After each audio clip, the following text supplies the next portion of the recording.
ఇప్పుడు దశంభాగాలు పాస్టర్స్ తీసుకుంటున్నారు అనేది మీరు మొదటి నుంచి చేస్తూ వస్తున్న ఆరోపణ. ప్రవీణ్ గారు ఏం చేస్తున్నారు? ప్రవీణ్ గారు ఫ్రీ సర్వీస్ చేస్తున్నారా? లేదండి, నేను డొనేషన్స్ నేను తీసుకుంటున్నాను. నేను తీసుకున్న డొనేషన్కి వాళ్ళు తీసుకున్నానికి తేడా ఉంటుంది. వాళ్ళు ఏంటంటే ఓకే, వాళ్ళు దశంభాగం అనేది వాళ్ళు ఖచ్చితంగా ఇవ్వాలి, లేకపోతే వాళ్ళ దేవుడు ఏదో చేస్తాడు అనేది వాళ్ళు పెట్టుకున్న నియమం బైబిల్ ప్రకారంగా.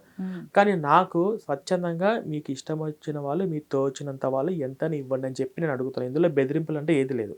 ఇప్పుడు నేను ఒక టీం బిల్డ్ చేసుకోవాలి, ఒక గ్రామంకి వెళ్ళి మీటింగ్ పెట్టుకోవాలంటే నా టీంని నేను సెక్యూరిటీలో చూసుకొని కూడా వెళ్ళాలి కదా, మరి మేము అక్కడ స్టే చేయాలి కదా. మాకు ఇప్పుడు చాలా మంది కూడా ప్రవీణ్ లాగా నేను ఎందుకు చేయలేకపోయాను, ప్రవీణ్ చేశాడు కదా, మేము చేయాలనుకున్న ప్రవీణ్ చేశాడని చెప్పేసి కూడా కొంతమంది వాళ్ళందరూ కలిసి మాట్లాడుకొని నాకు పంపిస్తూ ఉన్నారు. అంటే మీకు డొనేషన్స్ వస్తున్నాయా? డొనేషన్స్ వస్తున్నాయి కాబట్టి నేను ఛానల్ రన్ చేస్తున్నాను, లేకపోతే నేను రన్ చేయలేను. ఎవరైనా కానీ నాకు ఇప్పుడు నా యూట్యూబ్ ఛానల్లో నాకున్నటువంటి వ్యూవర్షిప్ కానీ నాకు నా ఫ్యామిలీకి గడవడానికి యూట్యూబ్ నుంచి వచ్చి ఇంకా నాకు సరిపోదు. ఇప్పుడు నాకు డొనేషన్స్ ఉంటేనే నేను గ్రామాల్లోకి వెళ్ళి మీటింగ్స్ పెట్టగలుగుతాను. నా పుస్తకాలు 10 ప్రింటింగ్ చేసి పంచగలుగుతాను. అందరికీ హిందూ దేవుల పటాలు ఇస్తాను, జై శ్రీరామ్ జెండాలు ఇస్తాను. ఇవన్నీ నేను చేయగలుగుతున్నాను. ఇలాగా చేయలేని వాళ్ళు ఎవరైతే ఉన్నారో నాకు సపోర్ట్ చేసి ముందుకు వచ్చి చాలామంది వచ్చారు ముందుకి.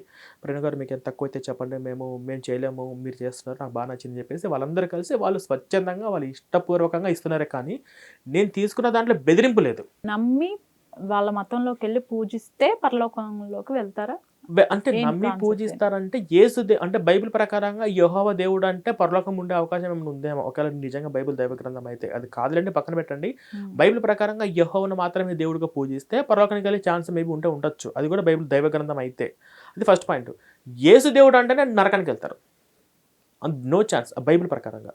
అది కూడా 2-3 ఆజ్ఞల పరంగా. నేను ఏ పాస్టర్తోనైనా కానీ, ఎంత పెద్ద పాస్టర్ అయినా కానీ నేను ఆయనతో కూర్చొని నేను డిబేట్ చేయగలను ఈ పాయింట్ మీద. ఒక్క పాయింట్ మీద వచ్చి కూర్చుందాం. ఎన్ని రిఫరెన్స్ చెప్తారో చెప్పినాను.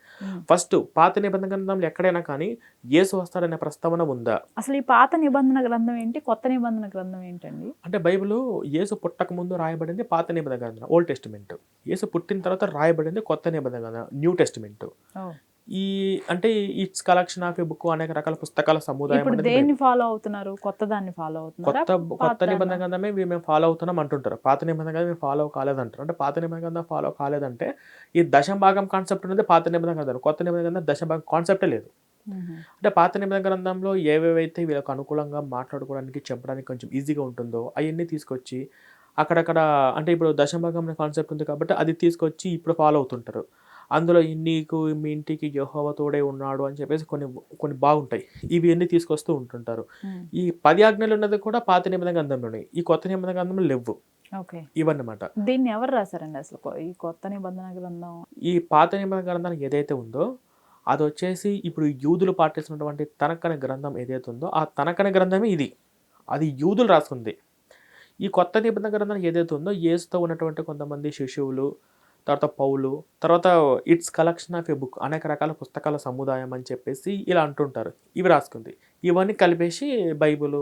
ఎవరు రాశారు, ఎప్పుడు, ఏంటి అనేది అసలు ఎవరు రాశారు అనేది ఒక్కరు రాయలేదు. 40 మంది ప్రవక్తలు రాశారు కొత్త నిబంధన గ్రంథము. ఈ పాత నిబంధన గ్రంథం వచ్చేసి ఇది యూదుల దగ్గర వాళ్ళు రాసుకున్న పుస్తకాన్ని వీళ్ళు కాపీ పేస్ట్ తెచ్చి పెట్టుకున్నారు.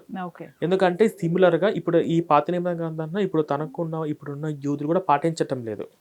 కానీ ఆ తనక్కని గ్రంథము ఇప్పుడు వీళ్ళు పాటిస్తున్న పాత నిబంధన గ్రంథంకు మొత్తం సిమిలర్గా 70-80% ఒకే విధంగా ఉంటుంది.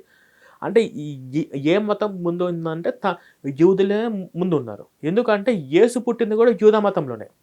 యేసు పుట్టక ముందు క్రైస్తవ మతం అనేది లేదు కదా. యేసు పుట్టింది యూదా మతంలోనే పుట్టాడు, యూదా మతంలోనే ఉన్నాడు. కాబట్టి యూదుల దగ్గర ఉన్న పుస్తకం వీళ్ళు కాపీ పేస్ట్ తెచ్చుకు పెట్టుకున్నారు అనమాట. అది పర్టికులర్గా ఒక రాశారని. ఇప్పుడు మొన్న గీతా జయంతి మనం జరుపుకున్నాము. ఇప్పుడు రామాయణం అంటే వాల్మీకి అని. వీళ్ళకి ఎవరు రాశారనేది ఒక్కరికి క్లారిటీ లేదు. యేసు దేవుడు అంటే అబద్ధం.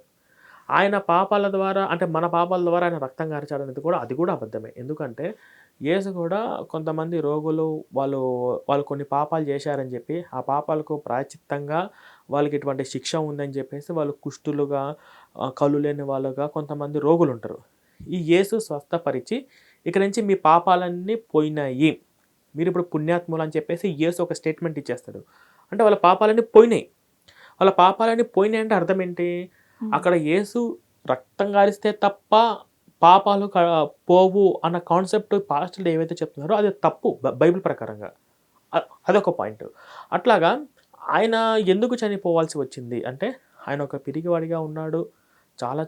చాలా సార్లు పరిగెత్తాడు వాళ్ళ దగ్గర నుంచి పారిపోవడానికి. కొన్ని రాజకీయ కుట్ర జరిగినాయి. ఈ యేసుతో ఉన్నటువంటి శిష్యులలో ఒకతనే దగ్గరుండి మరి పట్టించాడు, సిలువ వేశారు. అది. ఆయన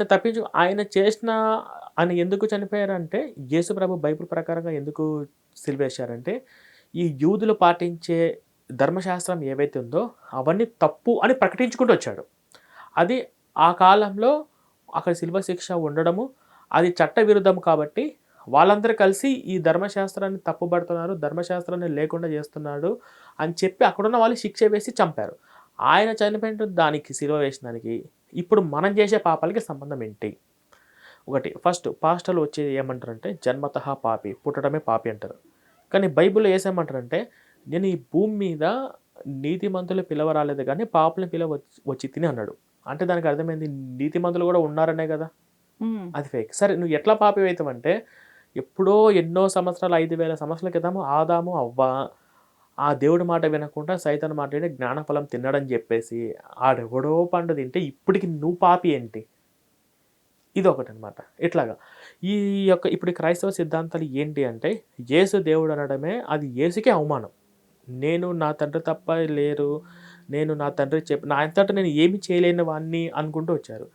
యేసు దేవుడు అంటేనే పరలోకానికి వెళ్తారు అనే అంశం వీళ్ళు ఎలా చెప్పగలుగుతారంటే, మార్కు 16:16 ప్రకారము నమ్మి బాప్తిసం పొందినవాడు రక్షింపబడతాడు, నమ్మనివాడు శిక్ష విధింపబడతాడు అని ఒక రిఫరెన్సు.